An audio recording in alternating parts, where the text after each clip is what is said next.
Well, Tata Crocombe, now it's great to see you here at South Pacific Tourism Exchange in Auckland, promoting your products. Now I know you're one of the top operators of resorts in the Cook Islands, okay? So the best thing first of all is, why don't you tell me a little bit about the resorts that you own and operate?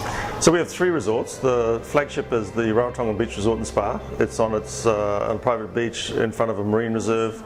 Spectacular snorkeling, 109 rooms, a small boutique property.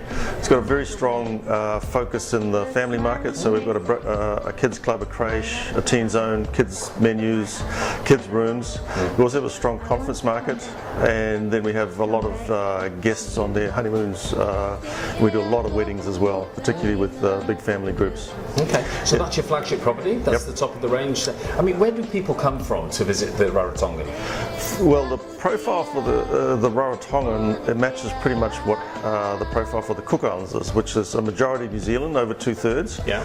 A good 20% from Australia, and the balance from North America and Europe.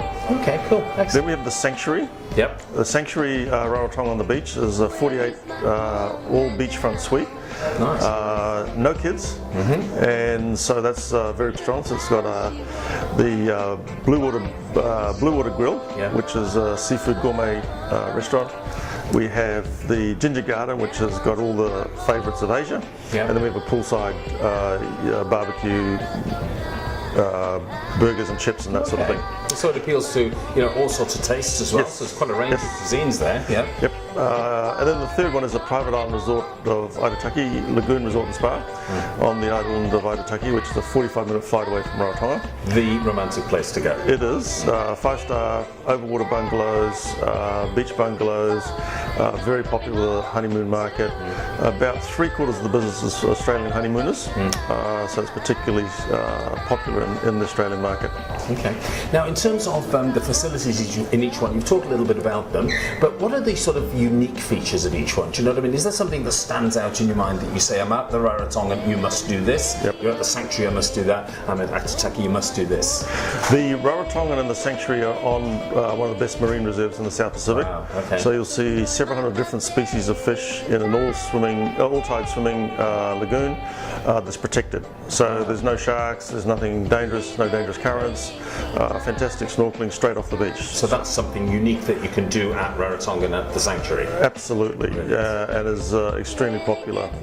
We also have for our wedding guests at the Rarotonga and the Sanctuary is the ability to have the sunset wedding of your dreams with dancers and drummers and a fully catered either barbecue or island feast or a la carte option with entertainment going into the night and into the early morning, because we actually have a soundproof nightclub where people can celebrate until 6 a.m. and many of them do. And because both properties are on the same, sort of virtually within the same curtilage, if you like, okay? So people can opt to stay in the suites in the Sanctuary or opt to stay in the rooms or the villas or whatever in the Rarotonga. And it's very popular with wedding groups because those with families stay in the Rarotonga and those without families stay in the Sanctuary, and they're just side by side, and so the people from the Sanctuary can come across and use all the facilities at the Rarotonga. Well, let's take the flight now across to Aitutaki, okay?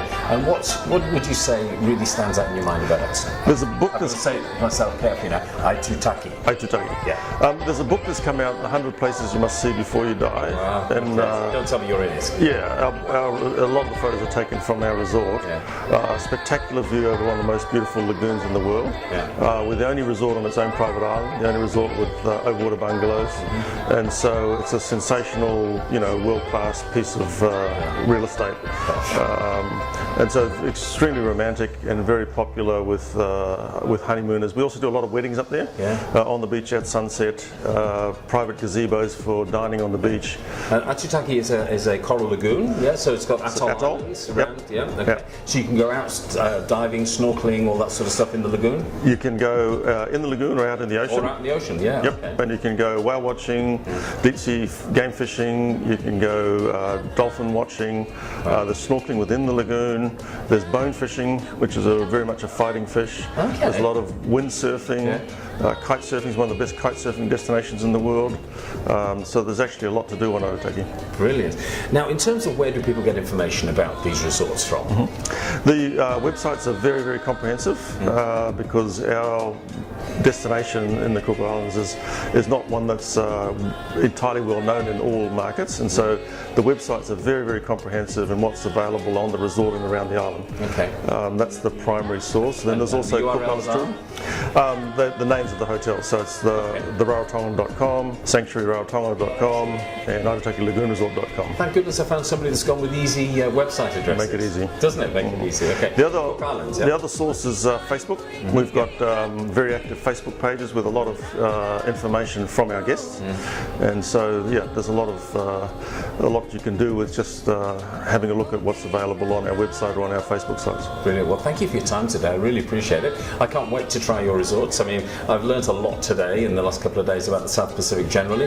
The Cook Islands, as you know, I mean, I happen to live in Australia, but this goes out Australia, New Zealand, and globally. But Cook Islands is not that well known in Australia. It's quite interesting, as you know.